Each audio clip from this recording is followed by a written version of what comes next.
Hello children. Today in this video we are going to know some more facts about air.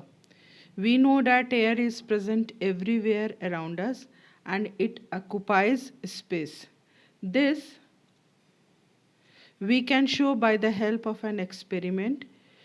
We take an empty glass bottle and put it in water kept in a vessel like it is shown in the first picture, that is inverted position. We observe that water does not enter the bottle. Now what we do is tilt the bottle slightly. When it is done, we see that air bubbles escape from the bottle and water enter the bottle to occupy the space vacated by the air. The bottle, which looked empty, was actually filled with air. When the bottle was tilted, the air was able to come out in the form of bubbles, and water filled up the empty space that the air has occupied. And so this shows that air occupies space. Now, let us see another activity. Activity number 5 given in your book. In this, we take two containers and two candles of same size are fixed in the middle of the container. You can see here. Some water is filled in the container and then we light the candles. Now, each setup is covered with inverted glass, one taller than the other. We observe burning candles. What we see is that candle burns for some time and then it stops burning. When candle have stopped burning, the water rises in the inverted glass. This shows that burning occurs only in the presence of oxygen. Amount of air is limited in the glass, and so when all oxygen present is used up, the candle blows out and the water rises up to occupy that empty space. After this, another activity 5. In this, what is explained? We have to take water in a beaker and keep it on a tripod stand.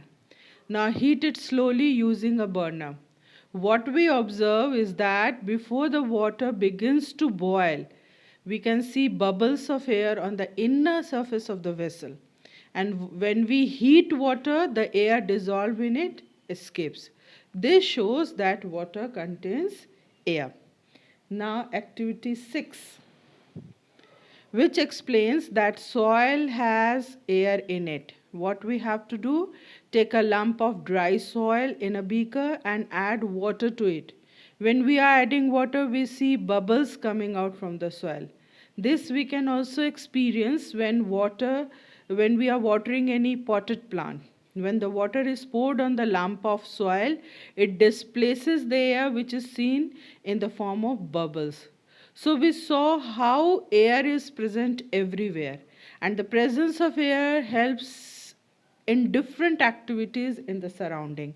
Like wind rotates windmill, and windmill is used to draw water from tube well and to run flow mills. They are also used to generate electricity. Similarly, air helps in the movement of gliders, parachutes, aeroplanes. Birds, bats, insects can fly due to the presence of air. Dispersal of seeds and pollen grains of flowers is possible due to air. Air plays an important role in water cycle also. This we have studied. So, we knew many things about air in this chapter. Layer of air forming atmosphere, composition of air, its presence everywhere, and its uses. Hope you all enjoyed learning about all these things. Thank you.